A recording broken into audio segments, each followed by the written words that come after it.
following a predictable behavior: hide low and strike hard. Now, I can't eliminate her natural instincts, so all I can do is eliminate her hotspots. I'm not really noticing a whole lot of Coco presence in here, and that I think is going to be important as we go along. Even if she's territorially threatened, then we're not going to be a happy family at all. I look around, no evidence of her cat, and that means that Coco has no ownership whatsoever, and that, with a cat like Coco, is a big problem. Where's she at? In the bedroom. Cool. I'm going to the bedroom then. All right. Okay then. I feel like I'm marching into my doom here. Coco, where you at, baby? Coco. I have to find out if Coco's aggression is triggered by Tawny's anxiety, and unfortunately, there's only one way to find out. I'm gonna just plonk myself down on your level, and we'll see what happens. Hey, how's it going? Now, I hear that when someone approaches you scared, you get scared. Are you gonna be nice to me? They say that you're bad when you get picked up, okay?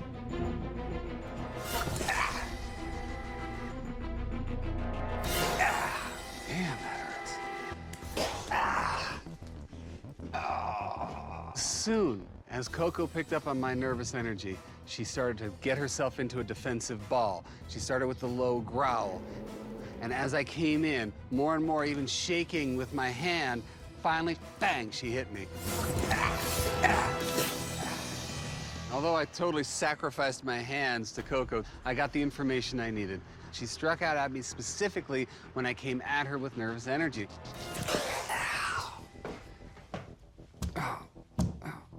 Knock, knock. Who's there?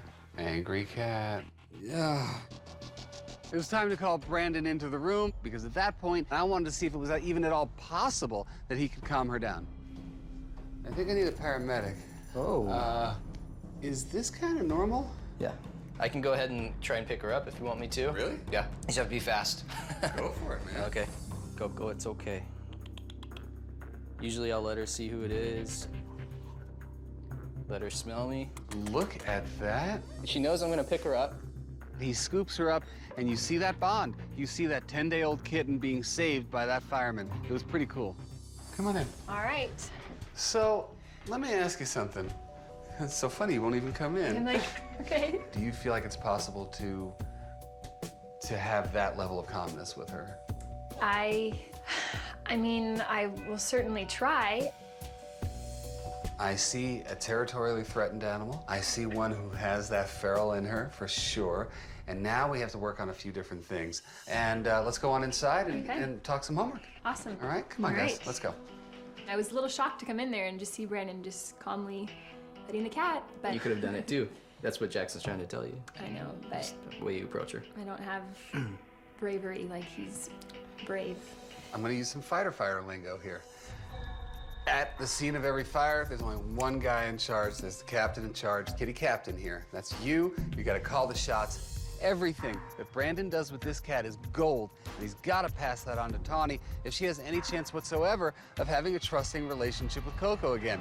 Right now, I need you to think 100% catification. What I want is litter boxes, food dishes, trees, anything that's cat furniture that she can claim as her own. These are the things that need to be out in social areas. The idea of catification brought a little bit of anxiousness to me because she's a part of our life, but we don't have to like create our life around the cat. Another thing, by the way, I want you to block off the underside of this cabinet here. I do not want to give her that option to lay in wait for people, right?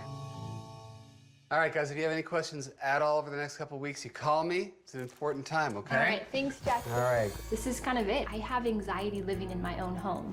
I'm at that point where she will get the boot if this keeps up. I really don't want that to happen. For the big, for the small, the short, and the tall. Peacemakers. So I'm here for my second visit with Tawny, their firefighter husband, Brandon, and their cat, Coco. First time I was here, Tawny wanted this cat out of here. Brandon wanted no part of that, and neither did I. I had a chance to look at Brandon and Tawny's homework, and I gotta tell you, they did an excellent job with the catification. Got multiple scratchers. Litter box in the living room. I'm pretty impressed with the changes I'm seeing in Coco's behavior. What I don't like is how visitors and Tawny approach the cat. It's my brother. Oh, there's the cat. I don't like this. I really don't. Hi, what's wrong with the kitty? No! No, no! I still have a lot of work to do. Hey! Hey! Welcome back. How are you? Hey, how are you doing? I'm doing great. Where's Brandon? He's in the backyard, so let's go join him. Okay, cool. Hey!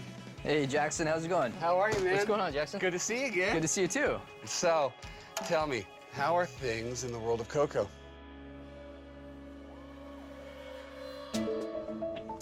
We're progressing Good. slowly. Good. She's adapted to the lay of the land. I can tell that she likes having more of the home be hers. In the video homework, your brother, he literally walks in the door, looks at the cat, and he's like, I don't like this. I don't like this. I really don't. She's just walking. She's not doing anything at all. So I see that we got our work cut out for us. Friends have been scarred by the cat because they've seen her kind of at her worst. We want to have a home that feels safe to people. The last time I was here, I gave you the sort of captain's position of really demonstrating to Tawny, this is what this message means, this is what her body language means. And we worked on that, but there's still a little fear there, so. You're I still don't- pretty shaky? I'm still a little shaky, yeah. Yeah, no, she uses a little claw. Little claw. She's got sharp ones. I speak cat. I understand. Cannot minimize our cat situation, and you are, and you're doing it. She still hisses and isn't totally approachable, and to me that's a problem. But have you been doing the homework? I'm trying, buddy. Yeah. And you think it's funny, and you think it's cute. They're not gonna be perfect, right? It was kind of uncomfortable sitting there with Tawny and Brandon. In terms of their approach to Coco, these guys have got to meet in the middle or we don't have a chance. Here's what I want to do. We're going to get up and take a look around the house. And, of course, I got to see Coco. Okay. All right, guys. Well, let's start right here. Now, where she hangs Right out. here. Now she's over there, right? So now, that's a good imitation. Do it again. Good. One more time. Yeah, good. So And when then people this is what walk I in- do. No. Oh, that's the thing that you use. Yeah. Okay, so here's the bad in that situation. I mean, it's all bad. It's all Okay. bad that she's camped out here waiting, right? And then she's gonna Right. swipe. This is a tool of your fear, right? This is the thing that says, I'm still afraid of you, I will not touch you, you're activated in this situation, and I have to use some sort of a blocker to get you away from me. So this whole situation is bad. I do have this by the front door. That's the thing we're gonna do, exactly. You got it. People walk in the door. Do I hand them this? I specifically suggest your brother, if he were to walk in and he's like, Coco, boom, and here, and then she goes to play over here, not only is he in a position of power, which is a good thing, but she has now cleared her way out of here. You see that subtle difference. The subtle difference is, do these become a tool of fear or do they become a tool of empowerment? In that way, it's win-win. My plan is to give people walking in the house that toy, because the thing is, if we empower them with a toy, they get to guide her away. Otherwise, everyone walks in with fear. This way, we're disarming the people and disarming the cat. All right, now, last time I was here, I asked you to put litter boxes in socially significant areas, and you did. There you have it. Props to you. You were not psyched about that. Yeah, I mean, it sucks, but I'm willing to kind of embrace it, and she hasn't used the one in the bathroom since this one, so. Okay, so it sucks for you, but that is one of those things where the cat is talking loud and clear and saying, I don't feel secure in this area. Now I do. I gotta tell you, first off, I'm pretty impressed. Tawny, I didn't even think was gonna do it. She did it, and double-edged sword here, Coco's using it. She's using it more than the one in the bathroom. She's letting us know, I like this, I appreciate it, thank you very much. Now don't move it. By catifying, you've absolutely made it so that this whole area is friendly toward her. Now, do you feel that you're still scared enough of her that none of this worked for you? There's definitely been, steps, but I'm still afraid. Okay. That's really important. So I want to try something different, something we haven't done before. Now, where's Coco at? The last time I saw her, she's in the guest bedroom. And that's where we're gonna head. Come All on. right. The only way for Tawny to get over her fears is to confront them, and the only way she could do that is without Brandon sitting next to her. This was a time for her to be alone without his protection. First thing I want you to do is take a seat on the bed. Beautiful. Sitting near the cat. You just sit. When someone's suffering from post-traumatic stress, one of the things that you use is exposure therapy. Have them walk through the fear that they fear the most. Here's the next step. First thing I want to do is I want to blindfold you, all right? First thing I want to do is I want to blindfold you, all right? Every step along the way on this thing is you trusting me, and more importantly, you trusting her. Go ahead. Oh, gosh. Put this on. If I get scratched, you're in big trouble, Jackson. By blindfolding Tawny, I'm hoping to change her view of Coco because she literally won't have one. And by removing her sight, I'm hoping to also remove this overwhelming fear of Coco that she has and tap into trust. And we're uncovered. I'm a little worried about what Jackson's gonna ask me to do, but I know this is part of the process, so I guess I'm just gonna have to be willing to do it. Right now, I'm going to have you hold your hand out.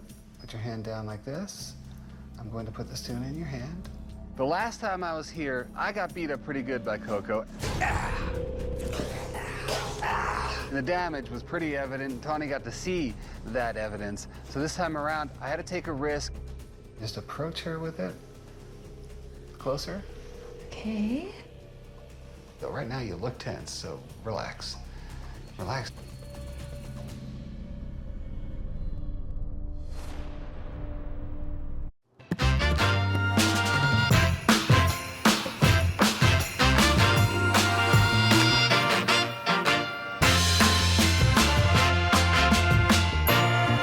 Philadelphia now has frosting. Sweet. One of these people uses the Colgate Total Active Prevention System. It's 15 times more effective at fighting the root. At this moment, I am just hoping that that cat responds the way I want her to, because I could lose Tawny for good. Closer. What is she doing, Jackson? I need you to relax. Breathe through this whole thing. Breathe. And Is she eating? do you Whoa, feel she's that? eating. Do you feel that? I could feel her little, movement in my hand, which was pretty cool. It felt like, wow, she does trust me. How do you feel? I feel like I conquered a little bit of my fear. That's right. It was pretty amazing to watch Tawny's transformation. She went from being a scared person, a person with no faith in her own abilities, to a confident person, somebody who felt a connection with her animal. Really, one of those one-in-a-million moments. Hey, mister. Hey. So, that was pretty cool. I couldn't be more excited. Tawny was wearing a blindfold and she fed Coco out of her hand. That's unbelievable. Yeah. So for your homework, I want you to continue this. Now, that's number one. I think we're on the right track. Definitely will feel a little silly walking around my house blindfolded. I want you to start teaching other people how to conquer their fear. Put some of the wand toys right outside the door. As they walk through the door, you tell them what to do and have them lead her through the living room. My plan is to give everyone who's walking in the house that toy, because the thing is, if we empower people by giving them a toy so they can lead her away, they won't walk away in fear. Now, the next thing you guys are gonna do, I want you to get an electric blanket. We'll call it the fire blanket. Once she's got her scent really soaked into it, think of another place where you can move that electric blanket. Cats respond to warmth, so we'll put the fire blanket in a socially significant part of the room, and that way, before long, Coco will gain confidence that she belongs in the room. And when Coco feels secure in the room, then she won't attack people. Guys, you got a lot of work ahead of you, but this time, I think you're a little more prepared, all right? So. I'm out. All right. Take care. Thanks again for coming See out. you guys soon. See you soon. Bye-bye. Bye. We don't know how the next couple weeks are gonna unfold. I'm really hoping that she changes, but session 3 when Jackson comes, if Coco can't be fixed, we just get rid of her. I don't like hearing that. That's not even something that I'm gonna think about at this point. And now it's time for a kitty bit. Approximately how many people are bitten by cats in the U.S. annually? Is it A, 5,000, B, 40,000, or C, 25,000? The answer is B, 40,000. Believe it or not, cats learn most of their social language before they're even 9 weeks old. If you do get bit, clean the wound immediately and consult a doctor. So I'm outside Tawny and Brandon's house for my final visit with them and their cat Coco, and here's what I want to see. A lot less aggression from their cat Coco, and a lot less fear from Tawny. Those two things together, we got a good day. Hey! How are you? Good, how are you doing? I'm Welcome good. back. Thank you so much, good to see you. Brandon, how are you, man? Hey, Jackson, how you Good to doing? see you, brother. Hey, Ben. Good, good. Good, you look good. So, how are things going with you guys? How's life with Coco? Tell me. Everything's going pretty good. We have some good news for you today, so. Tell me, what's good Yeah. news? The cat has not bitten or scratched for the past 2 weeks, and that's a huge change. That's a huge change. That's fantastic. Coco has not attacked a single person. That means change has happened. I feel like overall she feels that our house has become more of her territory. You know, we've got more toys, and she kind of feels like, okay, I don't have to, Defend it. I don't have to. Exactly. The most important thing is that you can walk through the house knowing that you're okay. Seriously, pretty amazing news so far. It was time to take a look at video homework and see what else I could correct or praise. My brother Tyson is here. I'm gonna hand you this toy. It's good that she's not attacking you. Yeah, I feel safer. Taking a look at Brandon and Tawny's video homework, it's everything I could have asked for. Or seeing Tawny saying, this is how you play with Coco. Don't be scared. Girl, Coco.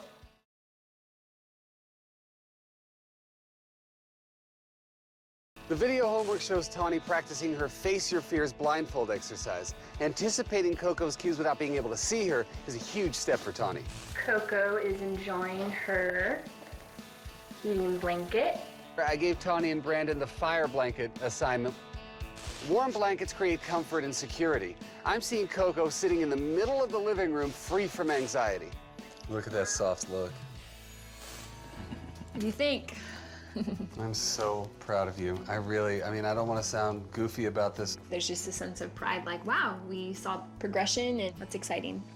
Now, of course, Coco's in there, and I want to spend some time with her, so come on. All right. All right.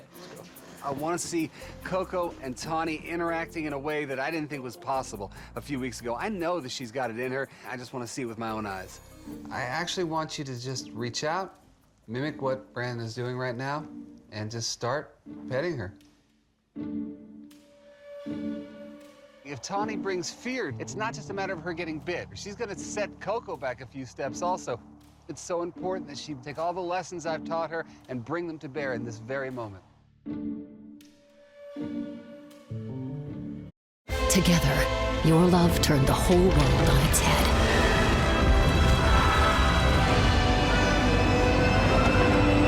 And all the while, you were watching clothes dry. Audible. There's more to imagine when you listen. This is a meal. The melty ciabatta dippers, so delicious, they have you dipping in sync meal.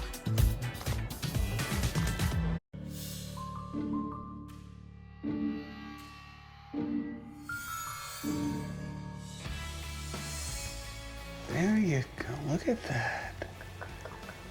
There's no way that I could have gotten you doing this the first day that I met you. Brandon, I mean, you got to admit, there's no way. She just has adapted so well, and to see her do this is amazing. Where's your fear level right now?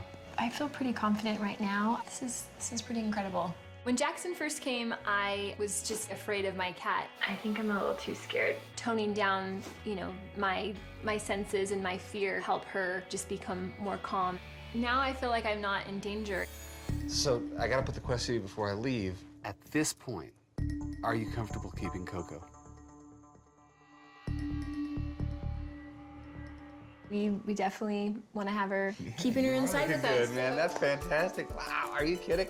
I mean, not only to say that she can stay in this house, but to admit that you've changed along with her is, people don't do that. So wow, that's great. Guys, I'm going to take off. All right. Well, thank you so much for It has all your been help. amazing. Yeah. You have been just so fantastic. So fantastic. I really was hesitant to believe that there was somebody out there that can actually make a difference in a cat's life, but Jackson can. Guys, take care. Bye.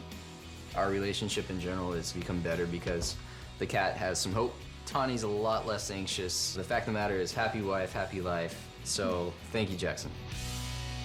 Fully. Fully.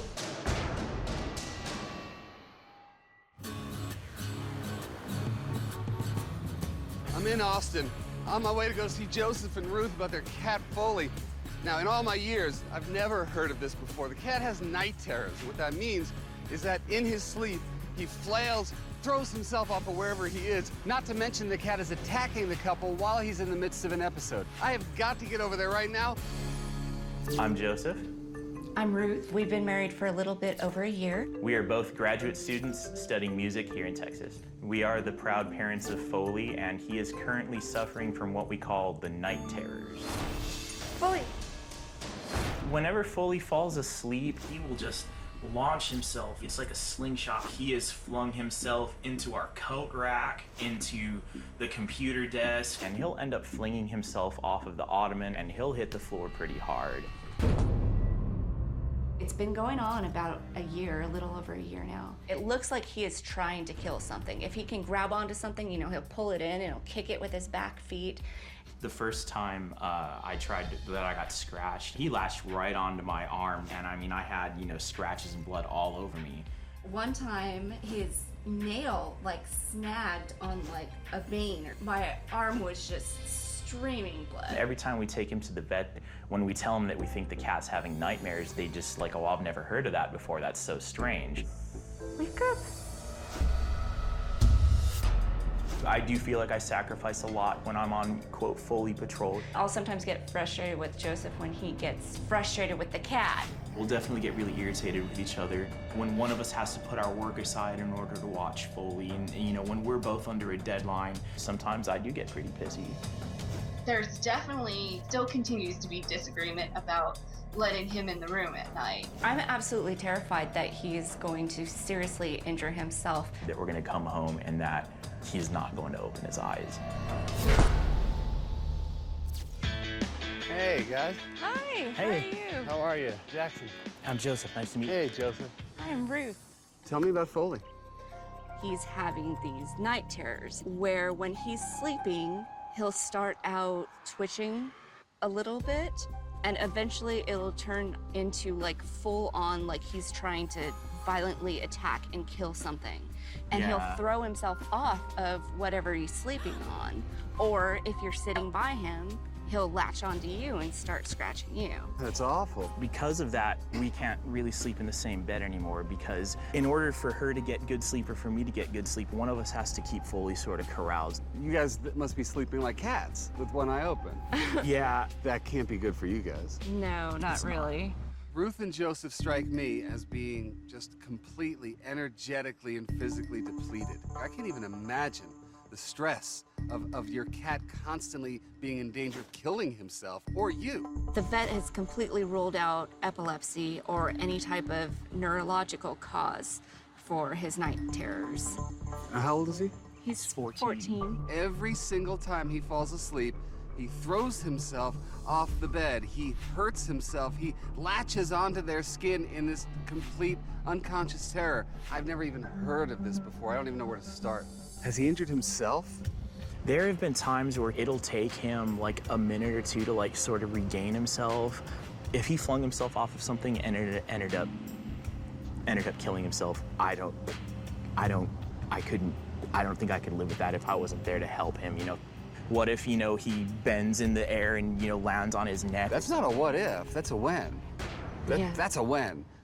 You know why I traveled all the way to Texas? Is for cases like this, for people like Ruth and Joseph who put their life on hold, their relationship in danger for the love of their animal. It's time to go in there, take a look around. I'm gonna go meet him now too. So, let's take, oh, look, it's Foley. And he's sleeping. Let's just watch what he's doing there. Is that the beginning of it? Yeah, he kind of starts out, you know, you'll notice a little twitching and he starts to... It'll escalate. Oh, that? Yeah. So he's... Oh! Yeah. Oh my God. Foley, wake up. Watching Foley, an elderly cat, violently shaking and crashing onto his head to the floor is hard to watch. I mean, at his age, a fall like this could be his last. The stakes here are through the roof. Not all oral care is created equal. The Colgate Total Active Prevention System is engineered to be 15 times more effective at fighting. So he loves to sleep here. Usually around this ottoman, we put a bunch of pillows. So problem areas for me, literally everywhere that he can get up and sleep is an issue because he can get down in a really ugly way. All right, well, that's good information. Our next stop was the bedroom. Joseph and Ruth wanted to show me where Foley also tries to sleep, where he's slept before, wakes them up in the middle of the night. Only one of you guys is sleeping here at a given time. Foley has dominated your marriage for the most part. I mean, and that's incredible that you've had to deal with that. I gotta meet Foley. Where's he at? He's in here. Hi, buddy. Bring him out. Just to sit with me for a little bit so I get to meet him a little bit up close and personal. Come on up here. Come on, sit next to me, guys. It's so great to meet him in a waking state, I'll tell you that, you know? Because having met him in a non-waking state was just terrifying. Let me see if you'll come to me. Hi. Hi. Thanks for letting me meet you, buddy. After spending time with Ruth and with Foley, I got what I needed. It was time to go out and to give these guys some homework. Now, the first thing is, I'd like you guys to go pick up a special bed/carrier. It's called a sleepy pod. That way, he can sleep at night, and you guys can get a full night's sleep. That way, we have more of a normal life. I want them to use a special carrier, which is also a bed. He can sleep in it, and it becomes a safe haven. So the next thing is the concept of the wake-a-bye. The wake-a-bye is, I want Ruth and Joseph to write a small piece of music, something nice and gentle, using their talents as music people to bring him back into the world in a gentle way. Now, about his waking hours. I'd like you guys to get puzzle toys. When Foley is awake, we have to make his waking times more valuable and challenge him physically to the best of his abilities. So I want them to design a puzzle toy so that he has something to work on without having to run around and get frustrated at the same time. I was really disturbed by what I saw, and because of that, I'm going to bring over a cat sleep specialist. You guys are going to get to have a consult with somebody who can explain to you more of what you're dealing with, because right now, it's not just Foley that's keeping you awake at night, it's the unknown. I will be back in a few weeks. Take care until then. It was really wonderful meeting you. It's a pleasure. We've tried so many things with Foley, and we haven't been able to fix it. So I'm not quite sure that, any of the fixes will work. This is just such a strange situation that we're just not sure what kind of territory we're going into. I'm back in Austin to see Ruth, Joseph, and their cat Foley. And the last time I was here, Foley's night terrors were so horrifying, they gave me nightmares. I watched the video homework and I got to see Foley safe and sound in his sleepy pod as opposed to crashing headfirst onto the floor. We got something sturdy now. He's sleeping in, not on. He's absolutely 100% safe. You could ask for anything more. I also got to see Foley using his puzzle rug, and that kind of play will help him get a more restful sleep. And I saw the sleep specialist came over. He's just checking his reactions. Oh, okay. I can only hope that we have a medical diagnosis for Foley's night terrors so I can focus on treating the behavioral side effects that have torn apart his family. Jackson, come in. We're in the music room. Okay. Foley, baby kitty cat, time to wake up from your nap. So when I walk in, Joseph and Ruth are playing the wake-a-bye, the assignment that I gave them the last time I was here. And it was wonderful. These guys have taken the homework seriously. They care about Foley so much. All your toys, it's so much fun. Yeah! That must have been the wake-a-bye, yeah? That was the wake-a-bye. The wake-a-bye. Cool. Well, homework check. Yeah. Onward, onward. How have things been here? Things have been a lot better. Yeah? Yes. He's not flailing around. He's sleeping. Oh, fantastic. Dr. Martin told us about this thing called REM sleep disorder, which they believe is what Foley has. Dr. Martin suggested that we give him melatonin supplements each night, and Foley has not had a night terror since. Really? Yeah. Oh my God, that is so amazing. Melatonin is a natural sleep aid used to help sleeplessness in both humans and animals. I'm really intrigued by Dr. Martin's recommendation. It makes sense that if melatonin helps you fall asleep and helps you stay asleep, that it would help with Foley's sleep disorder. The biggest news from Dr. Martin is that he believes that Foley may have had a stroke. That is something that we haven't heard before. The mechanism that makes you not move while you're sleeping, Foley has had that damaged. So that's what he's acting out, exactly what he's doing in his dreams. Interestingly enough, the signs of stroke in animals is pretty much the same as it is in humans, and this includes the loss of motor skills as well as the loss of the ability to vocalize. And when you think about it, Foley exhibited these symptoms in his wobbly gait. So now Ruth and Joseph finally have answers to why these symptoms appeared in Foley. So how are you doing together? How's your relationship? Well, you know, working together with Foley has been something, you know, like fun and bonding that, you know, yeah, sleep, you know, that's extremely important for everyone's health and attitude towards each other, so. Yeah. Now, Foley hasn't had any episodes whatsoever, and I'm not going to be naive about this. I'm sure that it's going to happen again. This is the beginning of a journey for them, not the end of it. I want to walk around a little bit and see what he's been up to and see him. So let's get going. Great. All right. Now it's time to take a tour of the place and see what's changed. I mean, this was like a symbol of all things terrible, right? I mean, this seat was where I saw him hurl himself off, pretty much landed on his head. He's not on this much anymore, right? No, whenever he's on that, he's awake. He's looking out the window. He loves sitting in the window, He does. but he doesn't sleep there. Is he sleeping anywhere around here? He's sleeping on the puzzle rug. On the puzzle rug. He spends a lot of time on this rug. It's a total relief to see him play here and sleep here. I couldn't be happier. Let's head in the bedroom. Foley will spend a good deal of time on his new puzzle rug. He'll sleep there a lot, which is great because it's keeping him on the floor. Okay, now, talk about the bed. At any given point, one of you here, one of you in the day bed. Right. Now, tell Now me. there are two of us here and nobody in the daybed. It's one of those things that people overlook. When you have a problem that's this entrenched, that you wind up sleeping separately, it's just unacceptable. You know, now that we can both sleep here at night, it's just a much more refreshing sleep for us. I'm so glad that you guys took that part of the homework seriously. Foley's journey has been pretty remarkable right now, and I can't help but thinking about him and how much better his life is, and here he comes, right on cue. And the last time I was here, Foley was having night terrors, and because of that, he was lethargic and shying away from people. Today, he's a confident cat who walks into the room with his head held high. He was able to walk in and relax. Look at that. See how he's starting to just rest a little bit?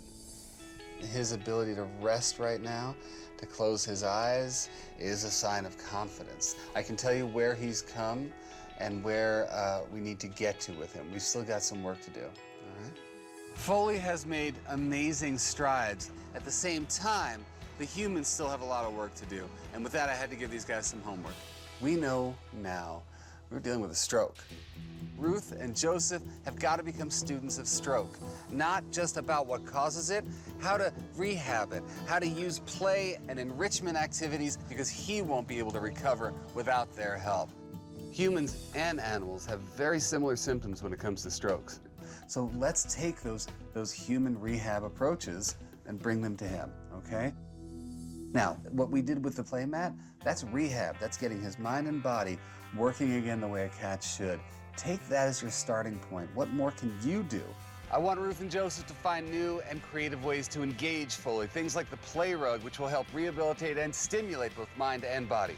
The next thing I want you guys to have date night, please. You have no excuse in the world to not move on. I want to give these guys their lives back, and I want them to have rest. I want them to have time together in order for them to feel confident so that they can pass that on to Foley.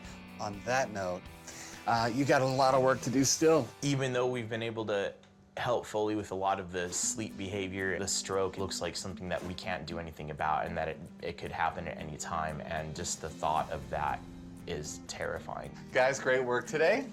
It was great to see you. Ruth and Joseph have been really good students so far. I just don't want their fear of what if to prevent them from pushing Foley into a positive place of recovery. I'll talk to you soon.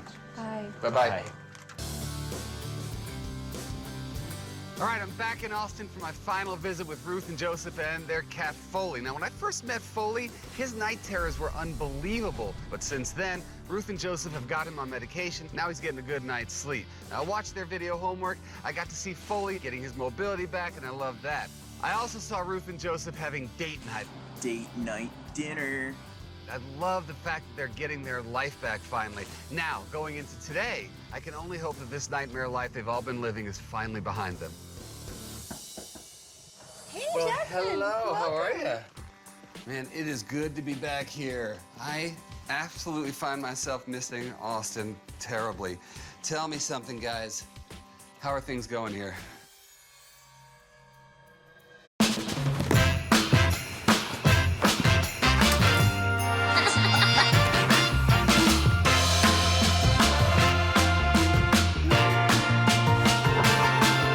Philadelphia, a creamy touch of magic. Take the next step in treating your moderate to severe ulcerative colitis with T.A.O, the only gut. Foley did have another episode where he actually fell off of the ottoman. We were able to kind of problem solve and figure out, okay, why is he having episodes again? You know, and it was that he wasn't getting the full dose of melatonin. He wasn't getting it so much because he's, you know, he stopped eating all of his food for a couple days like he'll do sometimes. I'm sure it'll happen, you know, off and on here and there. Exactly. But I mean, it's not an all-day, everyday thing anymore. Was I surprised to hear that Foley had another episode? Absolutely not. But I was happy to hear how Ruth and Joseph are handling the episodes without constantly worrying and putting their lives on hold.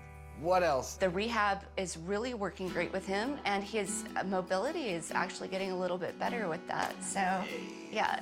Stop for a second and realize that you guys saved his life. He deserves it, Right. you know, but. This whole process, I think, you know, he's sort of saved us too. You know, he's really brought us a lot closer together, you know. We're helping to heal him, he's healing us too.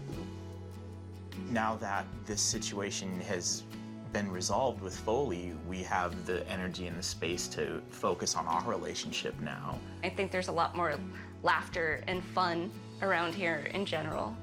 So I saw in the video homework that you guys went out on a date. Were you out there worrying about Foley? We weren't out there worrying about Foley, we were out there just enjoying our time together.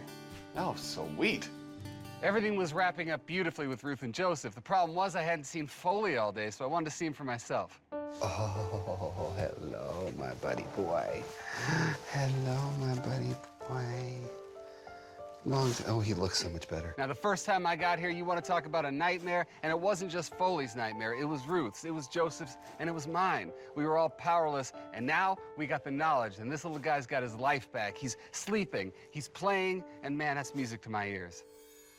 You don't get any more severe than Foley was, and you don't get the kind of transformation every day that Foley has gone through. You can show others anything is possible. The only thing I would ask of you is to be ambassadors for others with cats that have had stroke, because having those answers is everything. I mean, if we can help somebody else out, you know, who's going through this, I mean, that would be really fulfilling. I couldn't leave without giving Ruth and Joseph just one last piece of homework, and that was to share their knowledge of strokes with other cat guardians who may be suffering through the same thing. Jackson, I just want to thank you so much for coming and helping Foley and helping us. Bye, guys. I don't think we ever could have gotten here on our own. Foley's life is so much better. We can have a happy, healthy family now. And for that, we're ever grateful.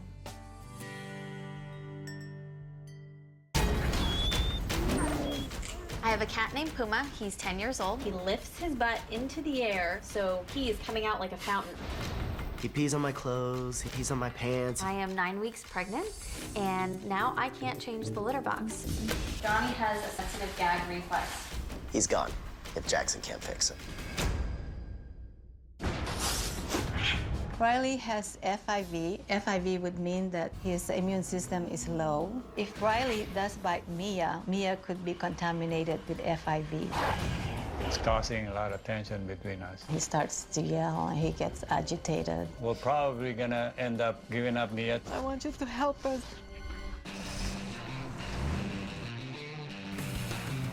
I'm Jackson Galaxy. I'm a musician by night and a cat behaviorist by day. I've met cats with all kinds of problems. But I've never met one I couldn't help. Oh, hello. In my career, I've worked with thousands of cats, one-on-one, analyzing their behaviors and retraining them and their guardians. when relationships are at an end. I don't have many more options than to just leave. And cat guardians have reached their emotional limit. Just get rid of her. I'm their last hope.